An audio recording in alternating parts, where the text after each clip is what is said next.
No mai, haere mai. Welcome to 3 News. Parliament has voted down the contentious Treaty Principles Bill, 112 votes to just 11. Only ACT voted in favour during a debate that was mostly orderly. It comes after months of debate and protest, with more than 300,000 people submitting on the bill at Select Committee. But as senior political correspondent Jenna Lynch reports, it may not be over yet.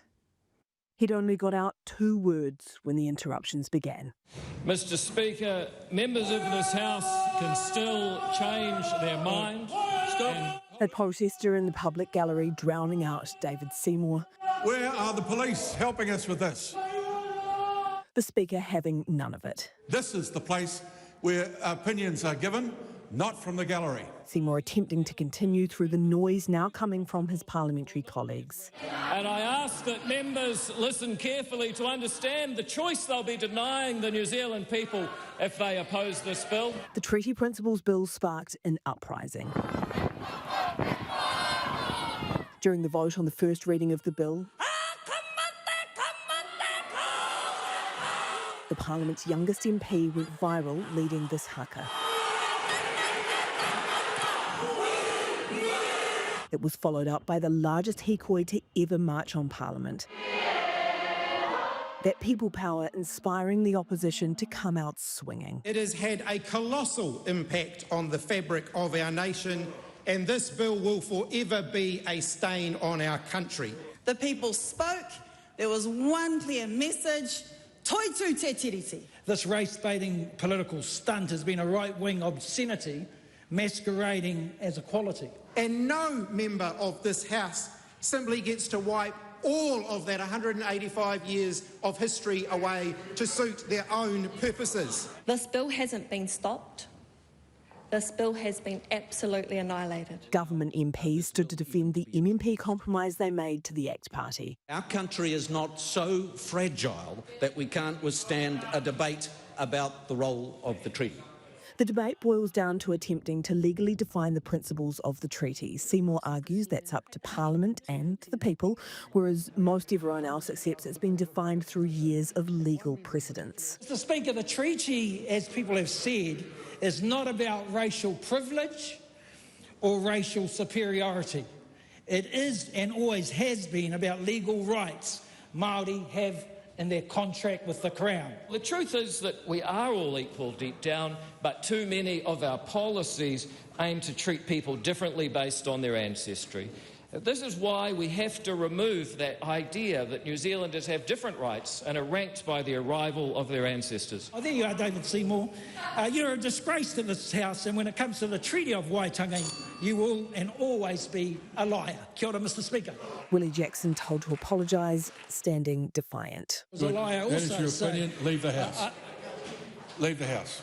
You can't call someone a liar in Parliament. No, I'm not going to stand up and withdraw and apologise when this guy's put the ugliest bill in front of Parliament. As political leaders stood to make their voice heard today, the Prime Minister's chair sat empty. And frankly, now it's time for us all to move on. Despite signing the agreement that led the country toward the divisive debate, he did not speak. Well, let's be clear. Don't you have any responsibility to be part of the debate that you started? Yeah, so let's back up. I mean, I think, we've acknowledged, as I've said before, and I'll reiterate what I've said ad nauseum over the last few months, we're in a modern MMP environment. We have 6 parties in this Parliament that have very differentiated, different positions, different constituencies that they represent. They come to this place and we have to make MMP work, and that requires compromise. Māori Development Minister Tama Pōtaka told 3 News this week he wanted to speak. I put up my hand to say that I'm available. But his party decided no. No, I'm not at all upset. I'm actually really thrilled that we've come to this great day. The same call that National made on the vote. National. 49 votes opposed. Today, Mr. Speaker, their votes will fall on the right side of the ledger, but they will forever be on the wrong side of history when it comes to this bill. Eventually, the bill failed. So let's finally consign this grubby little bill to the scrap heap of history. And those of that opinion will say aye. Aye. To the contrary, no.